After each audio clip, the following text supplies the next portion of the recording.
नमस्कार। Super India news team में आपका स्वागत है। मैं हूं राजेश आर्य। आइए देखते हैं आज का विशेष समाचार। कतरा कतरा बिखरती कांग्रेस। कांग्रेस से मोहभंग वाले नेता मानते हैं कि पार्टी में जो फैसला लेता है उसके पास पद नहीं, और जिसके पास पद है वह फैसला लेने की हैसियत नहीं रखता। कांग्रेस कभी एक राष्ट्रीय पार्टी हुआ करती थी। अब सवाल ये उठने लगा है कि कांग्रेस राजनीतिक दल कब तक रहेगी, या फिर ये कहें कि कब तक रहने दी जाएगी।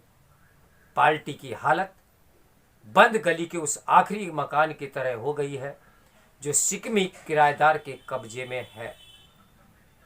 यहां तो हालत और खराब है कि जिसे किराएदार समझ रहे थे वे अपना पुश्तैनी हक बता रहा है। कांग्रेस पार्टी में यह राहुल गांधी का युग चल रहा है, या बिना मुकदमे के सिर्फ फैसले सुनाए जाते हैं जिनके खिलाफ अपील की कोई व्यवस्था नहीं है। एक समय देश में इमरजेंसी लगी थी, आज कांग्रेस में लगी है तो अपील, दलील और वकील कुछ नहीं चलता। फिल्म अमर प्रेम के एक गीत की पंक्तियां हैं, मंझधार में है नैया डोले तो मांझी पार लगाए, मांझी जो नाव डुबोए तो उसे कौन पार लगाए। कांग्रेस का इस समय यही हाल है कि जिस गांधी परिवार पर कांग्रेस की नाव को पार लगाने का जिम्मा था वही पार्टी का बेड़ा गर्क कर रहे हैं।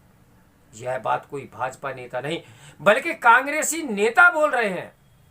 50 साल तक कांग्रेस में रहे गुलाम नबी आजाद का कहना है कि आज की कांग्रेस में रहने की शर्त है कि आपकी रीढ़ की हड्डी नहीं होनी चाहिए। पार्टी में जो फैसला लेता है उसके पास पद नहीं है, और जिसके पास पद है वह फैसला लेने की हैसियत नहीं रखता। जब सोनिया गांधी का फैसला पलट दिया जाता है तो मल्लिकार्जुन खड़गे की क्या हैसियत है। पार्टी की राज्य इकाइयों में बगावत आम बात हो गई है। जिस राज्य में पार्टी का जनाधार बचा हुआ है वहां गुटबाजी का बोलबाला है, और जहां गुटबाजी नहीं वहां समझिए कि पार्टी का जनाधार ही नहीं बचा है। इस समय राजस्थान सबसे गर्म है। सचिन पायलट से कहा गया है कि तुम उड़ो। जब उन्होंने उड़ान भरी तो पंख काट दिए गए। अब पायलट फड़फड़ा रहे।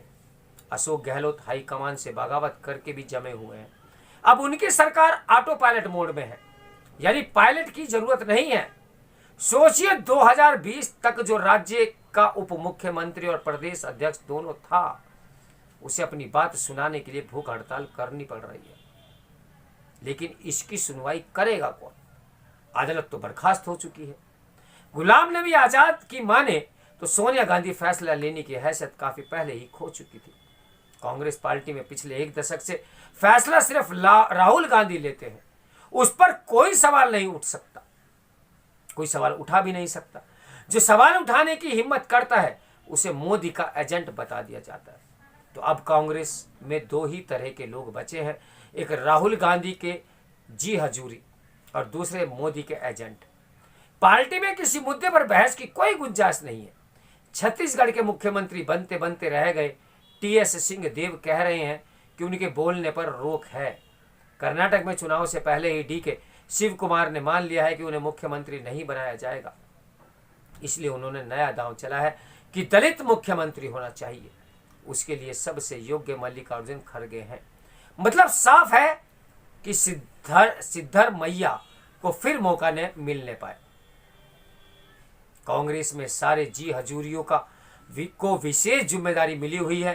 कांग्रेस छोड़ने वालों को गद्दार बताने की प्रतियोगिता में शामिल होने की। जो कल तक गुलाम नबी आजाद का पसीना गुलाब था, आज उनके इत्र से भी बदबू आने लगी है। आज उनके इत्र में जो बदबू आने लगी है। एक समय था जनता दल के लिए कहा जाता था कि इस दिल के टुकड़े हजार हुए, कोई यहाँ गिरा कोई वहां गिरा। कांग्रेस का भी यही हाल वही हो गया है। राहुल राज से पहले ये प्रक्रिया विलंबित गति से चल रही थी, अब द्रुत गति से चलने लगी है। निश्चित रहिए कि लोकसभा चुनाव के बाद राहुल कांग्रेस से कई और कांग्रेसी निकलेंगे। फिर सारे मोदी एजेंट पार्टी से बाहर हो जाएंगे। बचेंगे सिर्फ जी हजूर, जो हजूर को बादशाह बनाने के ख्वाब दिन में दिखाएंगे। याद है कि 1999 में शरद पवार ने सोनिया गांधी के विदेशी मूल के मुद्दे पर कांग्रेस छोड़ दी थी। हालांकि कुछ महीनों में ही सिद्धांत पर सत्ता भारी पड़ गई और मिलकर सरकार बना ली। सोनिया को तो वह कुछ नहीं बिगाड़ पाए, लेकिन अब मौका मिला है राहुल गांधी को धोबी पाट मारने का, तो मार रहे हैं। पहले कहा यह कि मानो कि सावरकर देशभक्त थे या फिर चुप रहो। फिर कहा अदानी को निशाना बनाया जा रहा है। जेपीसी की मांग ठीक नहीं, मोदी की डिग्री का मुद्दा उठाना गलत और संसद को ठप करना बिल्कुल गलत। कुल मिलाकर यह है कि राहुल गांधी ने जो कुछ कहा सब गलत। राहुल से कुछ बोला नहीं जा रहा है, इसी को कहते हैं जबरा मारे रोने न दे। राहुल गांधी का हाल देखिए।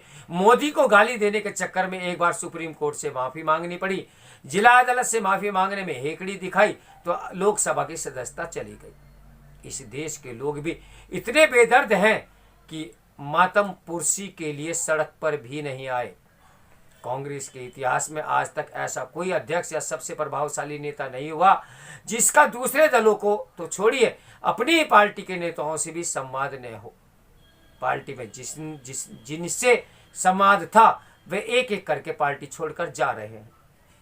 संवेदनहीनता राहुल गांधी की सबसे बड़ी कमजोरी है। पार्टी के अंदर भी और बाहर भी संवाद जनतंत्र का आत्मा है, उसका अभाव तानाशाही की ओर ले जाता है।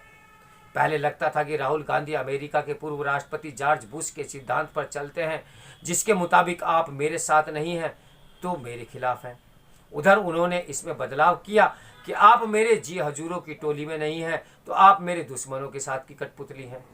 कांग्रेस में बड़ी संख्या ऐसे लोगों की है जो समझ नहीं पा रहे हैं कि ऐसे माहौल में करें तो क्या करें, क्योंकि उनमें फैसला लेने का साहस नहीं है।